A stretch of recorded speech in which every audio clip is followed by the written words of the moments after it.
میں تھوڑا سا اس پہ آج جو شیخ رشید صاحب نے جو پریس کانفرنس کی اور اس میں انہوں نے کہا کہ ہم تحریک لبیک پر پابندی لگا رہے ہیں، اور ساتھ میں انہوں نے بہت ساری باتیں کہیں جس میں انہوں نے ذکر کیا تشدد کا، اور یہ کہا کہ وہ اس طرح کا کام کرنا چاہ رہے تھے، ہمیں ایسی ریزولوشن کا کہہ رہے تھے کہ جس سے پورا یورپ یہاں سے چلا جائے۔ ون سائیڈڈ ہے یہ بات، لبیک والے اس بات کو تسلیم نہیں کرتے۔ حکومت کا ایک اپنا معاہدہ تھا، ایگریمنٹ تھا، اور لبیک کی صرف ڈیمانڈ یہ تھی کہ آپ اس معاہدے پر عمل درآمد کر لیں۔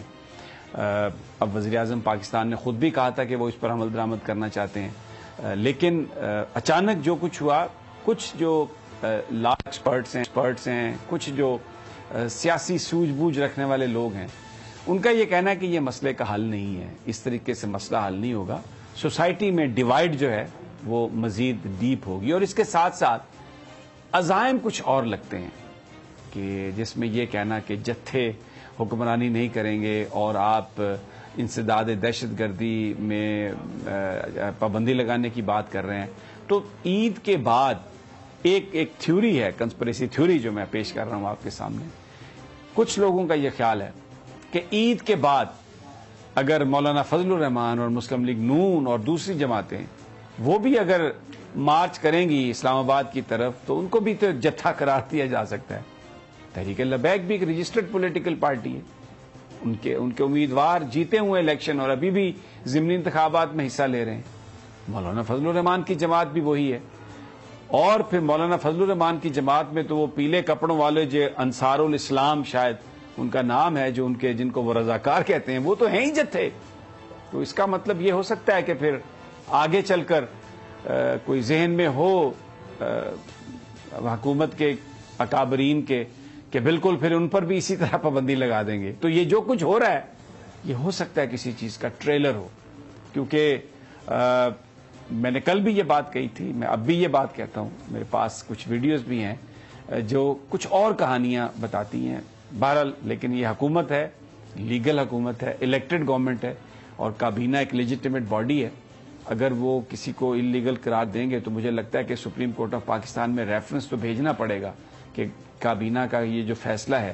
کیا اس کی جو بنیاد ہے وہ قانونی ہے یا نہیں،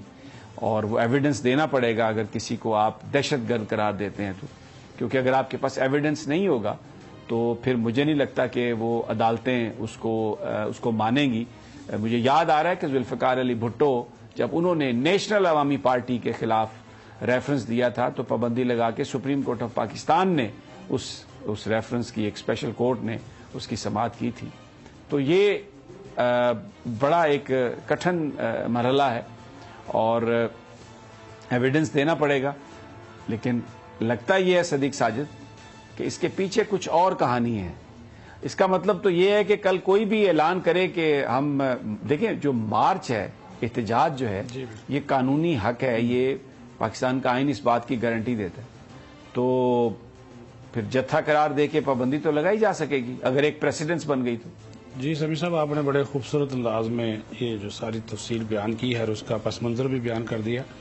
آئین کا آرٹیکل 10 ہے، اس کے بعد 19، 25 تک وہ جاتے ہیں۔ رضا ربانی اکثر اس کے اوپر بات کرتے رہتے ہیں، اظہار رائے کی آزادی، لیکن میں تو اس چیز کے اوپر حیران ہوں کہ انہوں نے، حکومت نے 16 اپریل کا انتظار بھی نہیں کیا، اور پھر بات آگے انہوں نے 16 اپریل انہوں نے ایک خود ڈیڈ لائن مانگی تھی کہ ہم 16 اپریل کو اس کو پارلیمنٹ میں پیش کر دیں گے، یہ جو تحریک لبیک کے ساتھ ان کی کمٹمنٹ تھی، لیکن اس سے پہلے ہی، اور انہوں نے بھی کہا تھا کہ اس کے بعد 20 اپریل کو انہوں نے جا کر کہیں اپنا احتجاج کو کوئی پلان دینا تھا، لیکن حیرانگی کی بات یہ ہے کہ اس سے پہلے ہی یہ ساری چیزیں جو ہیں وہ ہو گئی۔ تو اس وجہ سے آپ کی اس بات میں بھی وزن ہے کہ اس کے پیچھے کچھ ہو سکتا ہے۔ 2-3 دنوں میں جس انداز میں میڈیا نے بھی کچھ چیزیں پلے اپ کی ہیں جس طریقے سے، تو ایسا لگتا ہے کہ وہ کہتے ہیں نا there is a method to this madness. جی بالکل، تو ایسا لگتا ہے کہ کوئی ایک بڑا پلان ہے، کیونکہ آپ نے یہ بات کر دی نا انصار الاسلام والی، وہ تو جو مولانا الرازی کہہ چکے ہیں میرے یہ رضاکار ہیں اور وہ تو باقاعدہ لٹ پردار ہوتے ہیں۔ جی جی، وہ ان کی پوری سیکورٹی ہوتی ہے، مولانا صاحب کی وہ پوری سیکورٹی ہوتی ہے، جہاں بھی جلسہ ہو وہ پہلے ہی پہنچ جاتے ہیں۔ اور یہ سپریم کورٹ آف پاکستان کہہ چکی ہے کہ یہ اس طرح کے جتھے آپ ختم کریں، تو اس کا مطلب ہے کہ اگر حکومت اور کابینہ اس حوالے سے کوئی فیصلہ کرے گی تو وہ تو سپریم کورٹ کے احکامات کی بالکل روشنی میں ہوگا. وہ نیشنل ایکشن پلان ہے جو آپ کا اس میں شامل ہے, اس میں یہ چیز شامل ہے کہ کوئی پرائیویٹ آرمی نہیں بن سکتی, اور یہ تو ساری چیزیں ہیں. لیکن وہ ظاہر ہے اس کو وہ ایک پولیٹیکل مولانا کہتے ہیں یہ تو ایک رضاکارانہ گارڈ ہیں میرے, وہ رضاکاروں کے طور پر آتے ہیں, یہ کوئی آرمی نہیں ہے, کوئی مسلح ملیشیا نہیں ہے, اور ان کے پاس جو مولانا کا پوائنٹ یہ ان کا پوائنٹ آف ویو نا. لیکن وہ ظاہر ہے کہ جو آپ بات کر رہے ہیں کیونکہ کل ہی مولانا نے یہ بات کہی ہے کہ ہم رمضان المبارک کے بعد ایک بڑے مارچ کی ہم جو ہے وہ تیاری کر رہے ہیں. تو ہو سکتا ہے یہ ٹریلر ہو ان کو دکھانے کے لیے کہ بھائی اگر ان پہ پابندی لگ سکتی ہے تو پھر آپ بھی مدارس کے بچوں کو یا ان رضاکاروں کو اگر استعمال کریں گے تو ہو سکتا ہے پھر ان کے لیے بھی اس طرح کا کہ سلسلہ تیار ہو, یا جس طرح پھر آپ بات کر رہے ہیں کہ پارلیمنٹ کے ذریعے ابھی یہ کابینہ کے ذریعے اس کے اوپر ایک فیصلہ لے لیں گے کہ یہ لے کے تو کابینہ میں جا رہے ہیں. تھا کہ اگر یہ تو وہ آپ نے جو بات کی یہ سارے ان کو پروسیس مکمل کرنا پڑیں گے. یہ جو آج انہوں نے بات کی ہے لیجسلیشن ایسے تو نہیں, پابندی ایسے تو نہیں لگ جائے گی, یہ تو ظاہر ہے کابینہ میں جائیں گے. اچھا پھر انہوں نے کہا کہ ہمیں اس کی درخواست بھیجی باقاعدہ پنجاب حکومت نے. میں یہ پوچھنا چاہ رہا ہوں پنجاب حکومت کی جو کابینہ ہے آیا کوئی اس کا اجلاس ہوا, یا وزیر اعلیٰ نے اپنے طور پر بھیج دی اور آپ نے فوری طور پہ, وہاں پہ بھی تو ایک کابینہ ہے نا جی, وہاں پہ بھی ایک کابینہ ہے, کیا انہوں نے کوئی درخواست ہو سکتا ہے وہ سرکولر کے ذریعے اجازت لے لی, اگر وہ بھی ہوتی تو تب بھی آ جاتی نا سر جی سمی صاحب, تب بھی آ جاتی. اب یہ لے کے جا رہے ہیں جی اپنی وفاقی کابینہ میں, اور پھر یہ اس چیز کے اوپر اس طرح پابندیوں سے آپ کنٹرول کر سکتے نہیں ہو سکتا. نہیں یہ نہیں ہو سکتا, اس کا تو حل نکالنا چاہیے بیٹھ کر. معاملہ ہے ماشاءاللہ, آپ بھی ہم بھی اس معاملے کے اوپر تو کوئی دو رائے نہیں, ناموس رسالت پہ ہماری جان بھی قربان ہے, اس میں کوئی ہے نہیں ہے. ختم نبوت پہ ہمارا ایمان پختہ ہے. جو خود شیخ رشید یہ بات کر رہے ہیں آج کل تو ان کے وہ کلپ بھی چل رہے ہیں نا 2017 والے بھی, اور ادھر ہمارے دوست ناراض ہی نہ ہو جائے. تو لیکن بات یہ ہے کہ میرے ذاتی خیال میں معاملات کو بہتر انداز میں حل کیا جا سکتا تھا, لیکن بہت زیادہ حکومت نے جلد بازی اس معاملے پہ کر دی, اور یہ بھی کہہ دیا جی پلاننگ کر رہے تھے یہ کرنے کی, اور ان کے عزائم بڑے خطرناک تھے, اور یہ تھا وہ تھا. حالانکہ میری اطلاع کے مطابق شیخ صاحب اور ہمارے بہت سے اداروں کے جو لوگ ہیں ان کے ساتھ براہ راست رابطے میں تھے. وہ تو بالکل ماننے سے انکاری ہیں, وہ کہہ رہے ہیں میں تو ملا ہی نہیں. چل میں اب اس میں لیکن وہ چلیں بہرحال جو بھی ہو پاکستان کے لیے اچھا ہو. لیکن میں آپ کو ایک بات بتاؤں, جو آج میں نے پریس کانفرنس سنی ہے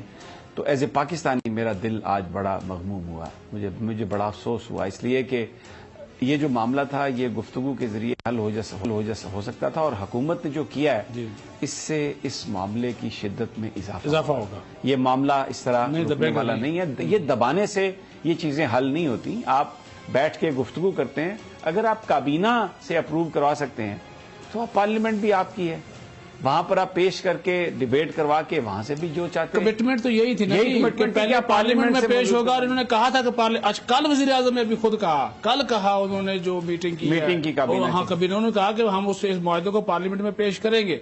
اب وہ معاہدہ اگر شیخ صاحب کہتے ہیں جی وہ معاہدے میں کچھ اور چیزیں شامل کرنا چاہتے تو وہ بھی پارلیمنٹ کو بتاتے, کابینہ میں بتاتے کہ یہ چیزیں ہم لا رہے ہیں, وہ تو قوم کے سامنے تو آتی نا. اگر وہ ان کی کوئی ایسی ڈیمانڈ تھی کہ پورا یورپین یونین یہاں سے فارغ کر دے تو بھائی وہ بھی ان کے سامنے لے کر آتے نا. لیکن وہاں پہ تو وہ ابھی وہ تو دیکھیں نا, وہ ان کا مطالبہ آپ نے پارلیمنٹ میں پیش کرنا تھا, پارلیمنٹ نے اس پہ ڈیبیٹ کرنی تھی. ہو سکتا ہے پارلیمنٹ یہ فیصلہ کرتی کہ نہیں ہم سفیر کو نہیں بھیجیں گے, ہم مذاق ان کے جو مصنوعات کا بائک آؤٹ کریں گے, یا یہ کہہ دیتے کہ ایک ابھی ریزولوشن کر کے انہیں وارننگ دیتے ہیں, اس کے بعد اگر پھر ہوا تو ایسا کریں گے. کچھ بھی ہو سکتا, یہ راستہ نکالا جا سکتا تھا جو کہ نہیں نکالا جانا چاہیے تھا. اور پھر ڈیبیٹ ہوتی تو اس کے کانسیکوینسز, پروز کونز, ہر چیز آتی تھی, لوگ فیصلہ کرنے کی پوزیشن. بہرحال یہ تو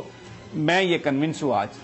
کہ یہ کوئی اگلی جو گیم ہے اس کا ٹریلر ہے. آج یہ جو کچھ بھی ہوا عید کے بعد ہو سکتا ہے, عید کے بعد پھر اس کا پورا وہ انفولڈ ہوگا کہ یہ کیا ہونے, فلم پوری عید کے بعد آئے گی. اچھا جی, اب یہ آ جائیں آپ, میں آپ سے ایک سوال کرنا چاہتا ہوں. سوال میرے پاس جو اطلاع ہے, میرے پاس یہ اطلاع ہے کہ وزیر اعظم عمران خان